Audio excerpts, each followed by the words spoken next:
Magandang morning mga bebs. Kamustahin naman natin dito sa kusina. Ano ba yan? Ang gulo ng bahay. Tingnan niyo yung kusina. Pak! Mag-ayos tayo ha. Tapos, iniwanan na lang namin ganito dito sa baba kagabi. Pak! Dami kong gagawin. Ano pa? Sandali. Yung isa pang yung game room. Pak! May sampayan. Sampayan check. Siguro ngayon pwede na kami magsampay sa labas. Kasi maaraw na siya. Ang ngayon dito, ang weather kasi ngayon mga bebs, na siya. Yung spring na ba siya. So, there are times na sunny siya. Katulad hindi kahapon, medyo sunny a little bit. Tapos, na naman siya. Ano kayong natin ngayon? Parang yata ngayon, 17 degrees yata ngayon. So, double number siya. Bago ako maglinis, siguro ang gagawin ko muna is si Ella. Kasi busy si Ella today. Siya today si Ella George? I-block news. Alam niyo bang kailangan ko bumili nito? Ubus na siya. May nakita akong chismis sa sa Facebook, yung isang kaibigan ko sa Facebook. Pero nakilala ko na yun, so nakita ko na siya. Si Marilyn. Shout out Marilyn. Nakita ko yung merong virus na ngayon. Yung 100 days cough, looks like meron yata dito sa amin kasi parang 3 weeks na ata ganito yung kahol ng kahol. Yung aking asawa at ang aking anak na ngayon, meron na rin ako. Share your blessings. Share your blessings. Blessing ba yun? Di ba blessing? But anyways, hindi gusto ko to short braid. Gusto niyo short braid? Gusto ko yan.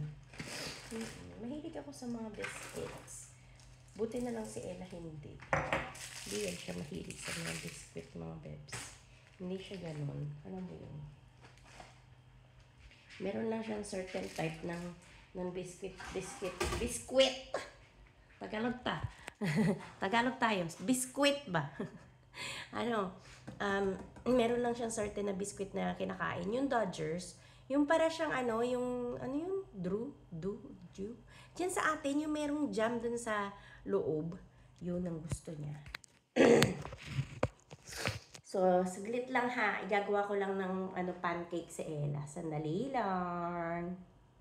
Yan. So, ito yung breakfast ni Ella. Ready-made na siya na crepe. Alam niyo yung crepe? Yan. Para siyang pancake na tinupi-tupi. So, ready-made na to.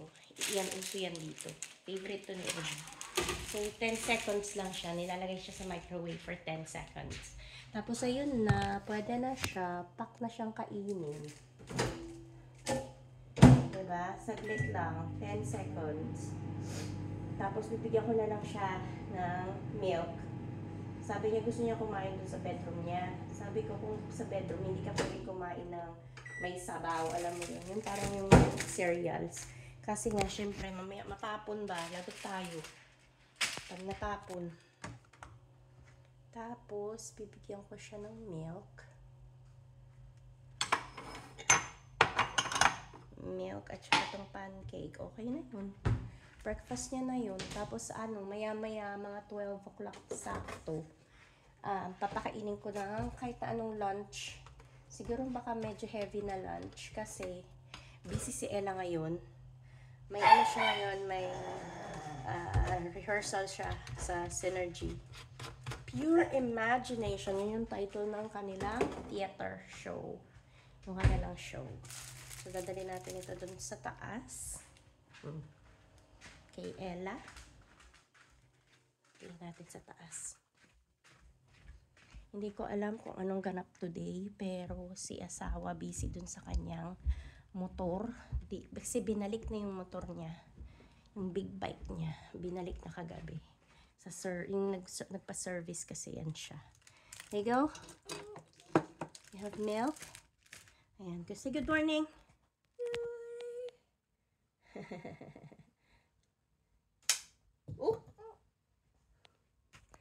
Gulo ng kwarto. Messy. Ay. Ay, don't close the door. Don't close the door, baby. I did, didn't I? Yan. Tapos, ang suot ko pala ngayon, mga bebs, ang ating outfit check is yung nabili ko, yung dumating kahapon from TikTok. Brown naman ito. Di ba kahapon ang pinakita ko sa inyo is kulay olive green. So, magsisimula muna tayo dun sa kusina. Siguro kakain muna ako. Hinihingal ako, uy. Iwan ko kung anong gagawin ko. Sandali lang mga bebs, ha. Iayos ko muna ito. Kasi, sandali lang, ayusin ko nga muna ito. Uy, saglit lang, ha. Hi, mga bebs. Tapos na ako mag-ayos sa bahay. Nasa garden ako.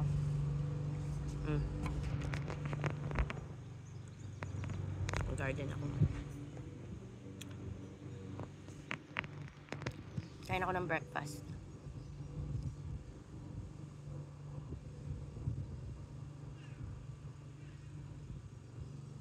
Maginaw.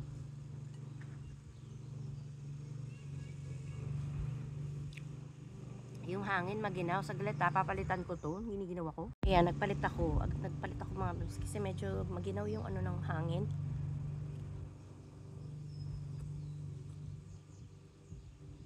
Naririnig niyo yun? Saan siya na kayo dun ha?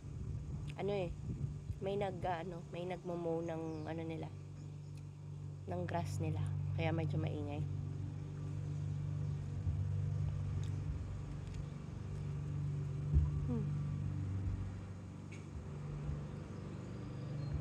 Kung wala yung hangin, okay lang sana eh.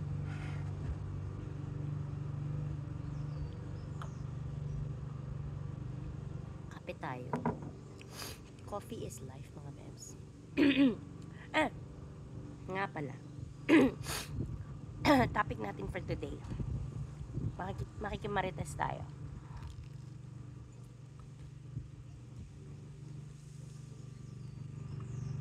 Ilang araw ko na rin kasing nababasa yung si Carmina Villaruel, yung sabi nakikialam daw sa sa mga relationship ng mga anak niya. Very vocal siya, parang ganon. Yun ang pagkakaintindi ko.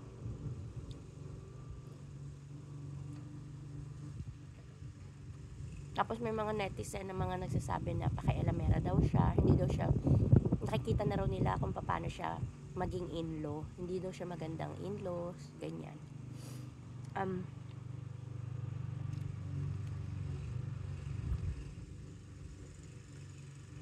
Sa akin naman,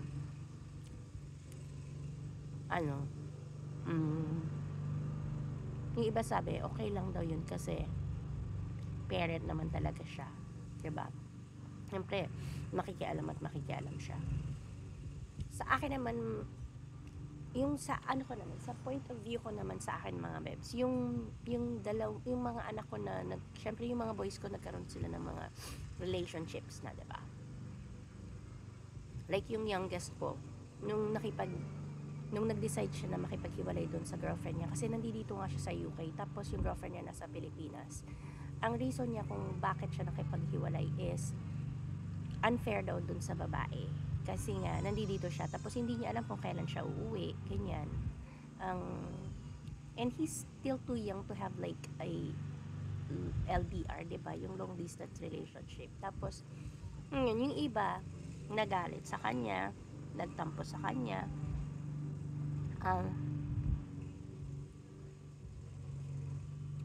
Yung sa akin naman, bata pa naman siya eh.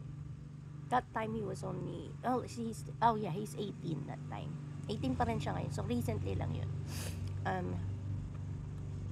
Last year lang yun. He's turning 19 this year. Hi! So, maraming mga nagtampo, nagalit, bakit daw ganun. Yung sa akin naman, bakit ko raw pinayagan? Yung sa akin kasi, yun yung decision niya and he's still young. Hindi naman sila nagpaplano to settle down yet, 'di ba? Kasi 18 pa lang siya. Um, just a little. Yes, just a little. Um, yun. So, kaya sabi ko, hayaan nyo siyang, hindi ako magagalit sa kanya. Well, I feel sorry for the girl and I feel sorry for the relationship. Kasi okay sila eh. They look good together din. Mas sweet, ang sweet nilang dalawa. Kaya lang kasi, nag-start kasi ang relationship nila. Parang wala rin. Kasi nandito yung anak ko nung nag-start yung relationship nila. Um,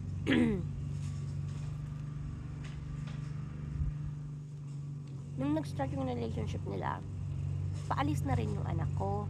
Sandali lang mga bebsa, tumatawag yung anak ko eh. So, ayun, sorry ha. Tumawag kasi yung panganay ko. Kaya, ayun, minsan-minsan lang yan tumawag kasi nga, may work yan siya. So, yung kanina yung pinag-uusapan natin, ayan, for example, yan yung panganay ko ngayon. He's already living with his fiancé. Pero bahay nila yun, nagre-rent silang dalawa doon. So, yun nga, nung nag-decision sila, bago pa lang sila that time, siguro mga 1 taon pa lang sila or whatever, hindi ko alam eh. Nag-decision sila na magsama na sila. Tapos, and he's already like 20 something at saka may work na rin yung anak ko that time.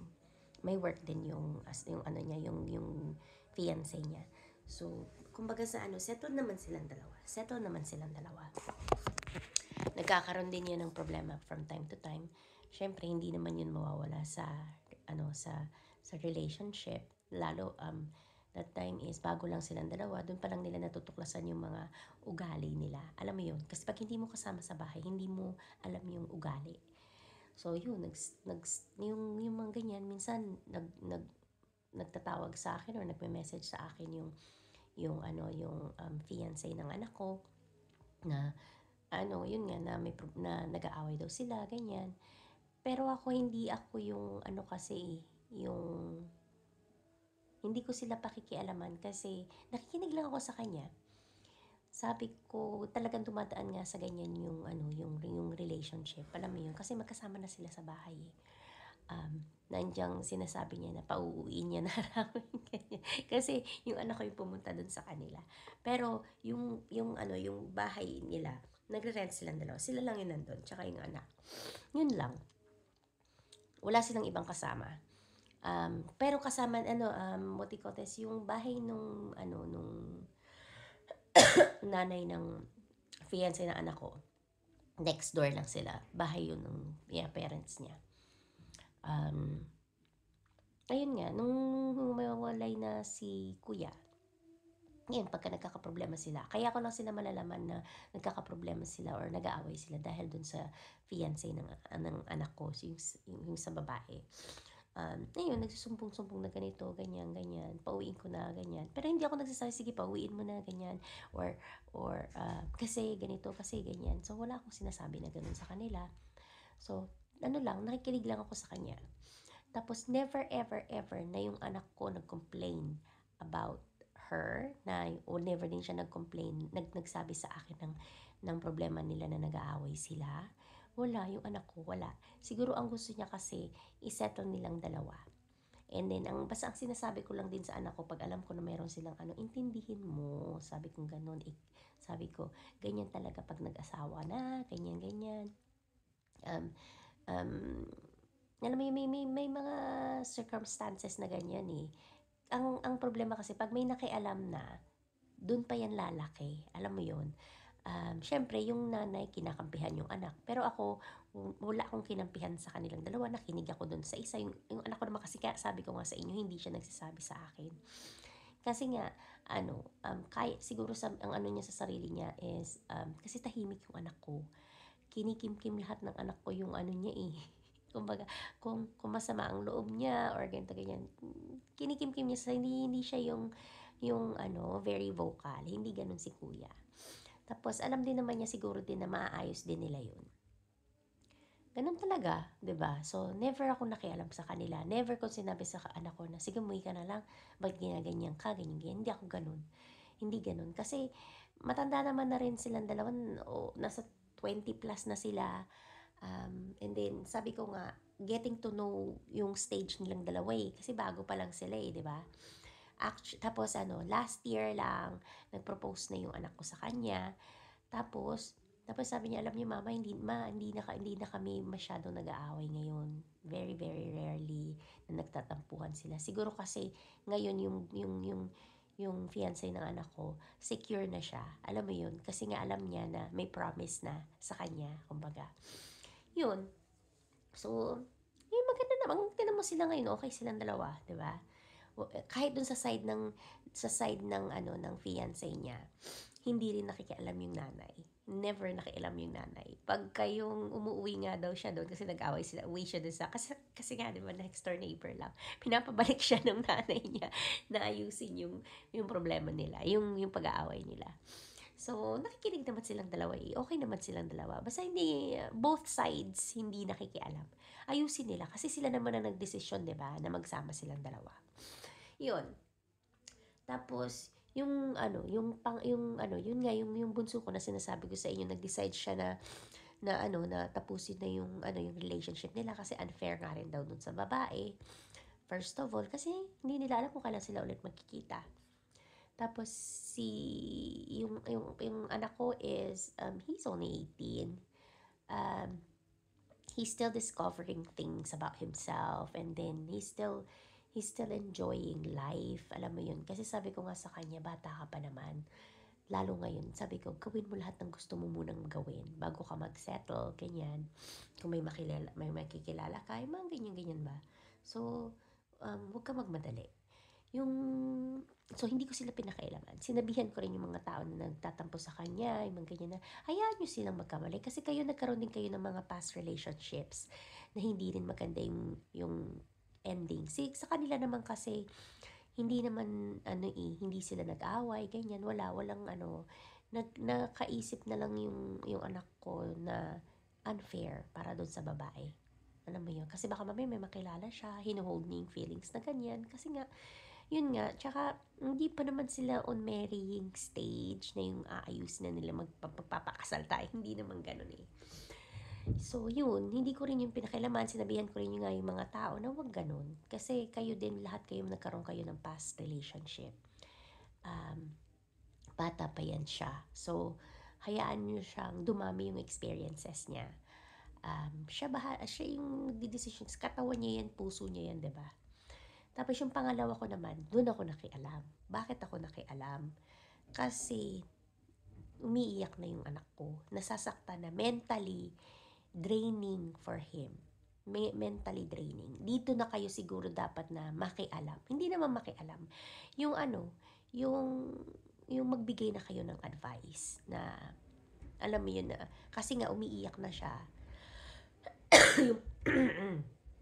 Sorry. Yung pangalawa ko ito. Umiiyak na siya. Tapos, yung babae, parang siyang control freak. Na, alam mo yun, to the extent na, huwag ka titingin dyan kasi napakaselosa niya. Kasi nga, ang gwapo ng anak ko.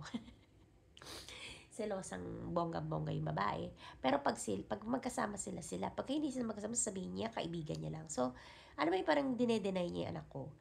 Tapos, ayun din naman yung sumama yung mga anak kong kani-kaninong barkada, sa mga barkada niya, or ganyan. Si Rosang bonggang-bongga na wala naman pala silang label. But anyways, yun. Nakita kong umiiyak na yung anak ko. So, nasasaktan na siya. Mentally draining for him. Tapos, ang nangyari din that time is, nawalan siya ng ganang mag-aral that time. Tapos, nagkaroon siya ng sa paa. Nung nagsugot-sugot yung paa niya. Tapos, tumigil siya mag-aral for a year yata yun. So, nawalan siya ng gana sa buhay niya. Ang ginawa niya, kumain siya ng kumain, tumaba. As in, bonggang-bonggang tumaba yung anak ko. Tapos, ayokong umiyak. Pero, sabi ko nga, mentally draining for him. Gusto niyang Gusto niyang, yun, i-end na. Tapos sabi niya, hindi ko naman kayang i-end yung sarili ko. So, ang gagawin ko na lang, mama, ang ginawa ko na lang, mama, nagpunta ako somewhere. Baka sakaling may gumawa sa akin. Sabi ko, wag ganun. Wag ganun. Tapos, buti nagsabi siya sa akin, nag-usap kami.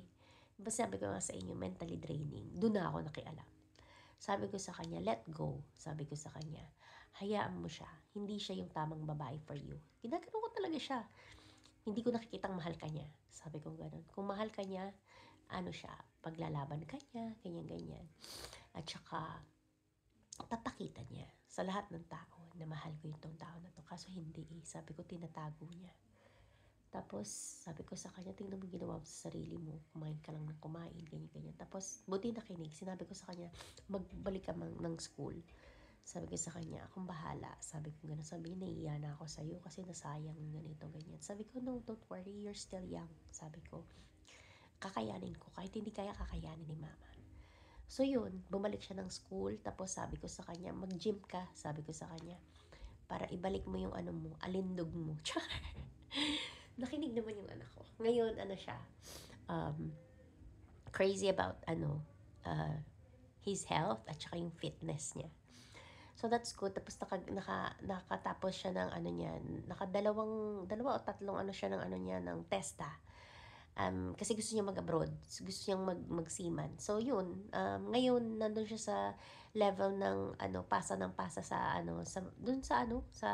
Manila ba yan? Yun ang ginagawa niya. Wala siyang ginawa kundi magpasa ng mga resume niya. So ayun, okay naman siya ngayon. Wala siyang girlfriend, which is good. Walang sakit sa ulo.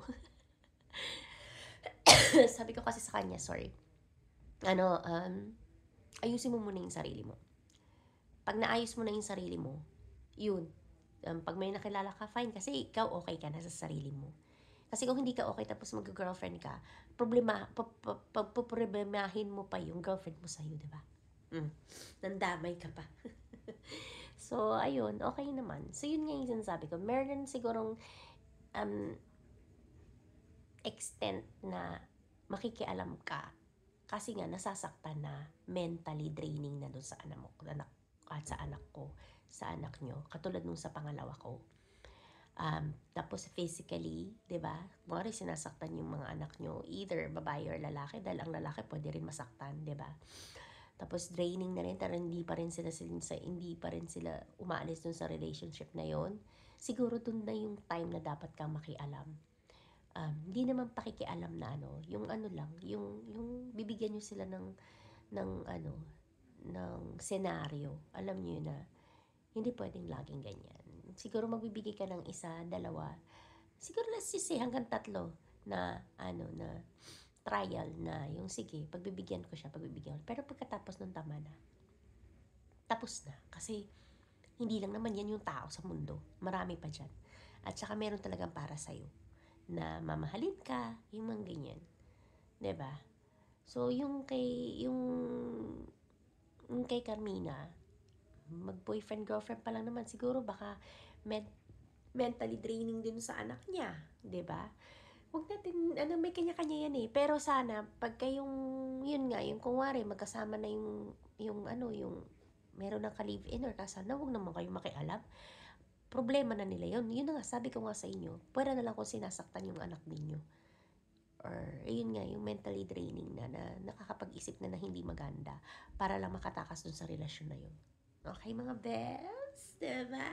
Pak! Ang lalim, no? Ang lalim. But anyways, thank you po. At saka nadagdagan tayo ng ng mga views. Salamat. Hindi ko alam na gano'n mangyayari. Magkaka-views ang lola nyo. Okay, Mama Brown's TV po. Bye! God bless us all, mga bebs. Salamat!